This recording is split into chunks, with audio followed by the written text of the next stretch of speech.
जब भारत गरीब था तो सरकारी स्कूल, सरकारी यूनिवर्सिटी बनती थी और आपकी जेब में पैसा है कि नहीं है इससे तय नहीं होता था कि आपको शिक्षा मिलेगी या नहीं मिलेगी। और 75 साल बाद जब भारत अमीर होने का दावा कर रहा है, सोने की चिड़िया होने का दावा कर रहा है, तो शिक्षा महंगी हो गई है। स्कूल, कॉलेज, विश्वविद्यालय बंद हो रहे हैं और सरकारी की बजाय प्राइवेट स्कूल खुल रहे हैं। संविधान के 75 साल का जश्न मनाया जा रहा है, लेकिन हम जैसे अंबेडकर, फूले, पेरियार के विचार को मानने वाले, तथागत बुद्ध को याद करने वाले एक सवाल पूछना चाहते हैं हम अपने आप से, इन 75 सालों में हमें क्या मिला? और हम जानना चाहते हैं कि वो जो 80 करोड़ लोग इतने गरीब, कमजोर बना दिए गए कि उनके पास 5 किलो अनाज का भी ताकत नहीं बची, वो कौन लोग हैं? इसीलिए हम चाहते हैं कि देश में जाति जनगणना कराई जाए।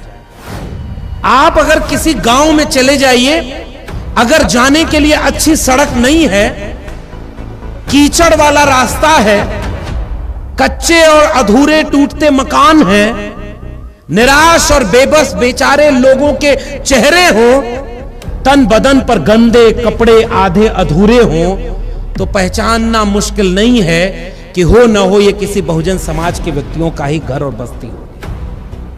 जब 75 साल पहले के लोग गोबर नहीं खाते थे, इतने तो समझदार थे।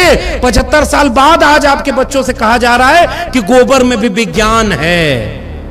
इसी महाराष्ट्र की जमीन पर एक महात्मा फूले अपनी पत्नी सावित्रीबाई फूले को लेकर शिक्षा के लिए लाठी और गोबर खाने निकले थे, क्योंकि वो शिक्षा देने जा रहे थे। इस देश में क्रांति किस लिए हो रही थी कि स्कूल खुले, कलम और किताब बच्चों को मिले, ताकि वो समझदारी से पैदा कर सकें अपनी चेतना कि क्या सही है और क्या गलत है। आज जो स्कूल खुले हैं, उन सरकारी स्कूलों को बंद किया जा रहा है। बताओ महाराष्ट्र वालों, आपके यहां सरकारी स्कूल बंद हुए कि नहीं हुए? फीस महंगी, सेल्फ फाइनेंस कोर्स आ गया, तो सबसे पहले शिक्षा से दूर कौन होगा? जिसको सबसे आखिरी में शिक्षा मिलना शुरू हुई थी। शिक्षा बर्बाद, रोजगार बर्बाद। तो शिक्षित नहीं हुए तो जागरूक नहीं है, चेतना संपन्न नहीं है, और बेरोजगार हैं तो हाथ में काम नहीं है।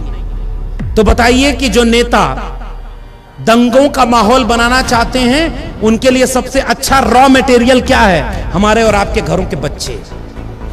तो आपके घरों से बच्चे निकल करके दंगाई बन जाएं।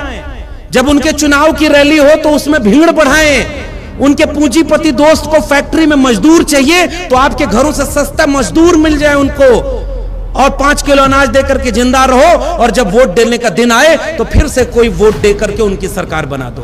राज कौन कर रहा है इस देश में? जिनकी आबादी 10% भी नहीं, और जो कहते थे 90% है, वो है कहां? एक डॉक्टर बनने की फीस आज कितनी है जरा बताइए आप?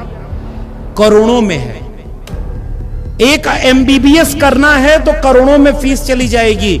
अच्छे MBA करना है, MCA करना है, इंजीनियरिंग के अच्छे इंस्टीट्यूट में अगर आपको पढ़ाई करनी है तो लाखों करोड़ों रुपए फीस है। और हमारे लोग कहां हैं? 5 किलो अनाज उनको मिल रहा है, अभी लाइन लगाए हुए हैं। आज भी इस देश का एक इंस्टीट्यूशन बता देना जिसमें OBC 60% हो पाया हो। 27% भी नहीं है। 27 छोड़िए, आज देश के सेंट्रल यूनिवर्सिटीज में OBC प्रोफेसर 4% है, आबादी 60% है। यानी जिस देश में 100 में 60 प्रोफेसर OBC होने चाहिए, उस देश में 100 में 4 प्रोफेसर OBC हैं। और OBC सबसे पहले धर्म बचाने की लड़ाई में लड़ने चला जा रहा है। अरे धर्म तो दिल में था रे भाई, मोको कहां ढूंढे रे बंदे, मैं तो तेरे पास में। ना मैं मंदिर, ना मैं मस्जिद, ना काबे कैलाश में, ना मैं जप में, ना मैं तप में, ना मैं व्रत उपवास में, खोजी हो तो तुरते में ले हो पल भर की तलाश में। कहें कबीर सुनो भाई साधो, मैं तो हूं विश्वास में। मेरे यहां का मुख्यमंत्री अगर आप कांवड़ लेकर जाएंगे तो हेलीकॉप्टर से फूलों की बारिश करेगा, और नौकरी मांगने जाएंगे तो लाठी से बारिश करेगा। और हमारे नौजवानों को अभी भी पता नहीं चल पा रहा है कि उनको क्या चाहिए। हम पता ही नहीं हमें कि किसको मजबूत करना है। विपरीत परिस्थितियों में जो निडर होकर के, बेखौफ होकर के लड़े, आप हिम्मत बन के उसके साथ देना चाहिए। आप न लड़ पाओ तो दूसरे आदमी को तैयार करो जो लड़ने वाले का साथ दे। अगर वो भी ना कर पाओ तो चौराहे पर जब बैठो तो उसकी तारीफ किया करो कि हां विपरीत परिस्थितियों में भी लड़ने वाला कोई खड़ा है। अगर वो भी न कर पाओ तो जा करके उसकी आर्थिक मदद कर देना। अगर वो भी न कर पाओ तो केवल इतनी मदद करना कि उसका विरोध मत कभी करना और उसका विरोध मत होने देना। लेकिन सच बताइए, हमारे समाज की सबसे बड़ी समस्या क्या है? हमारा पहला विरोधी हमारे घर में पैदा होता है। am I राइट और रॉन्ग?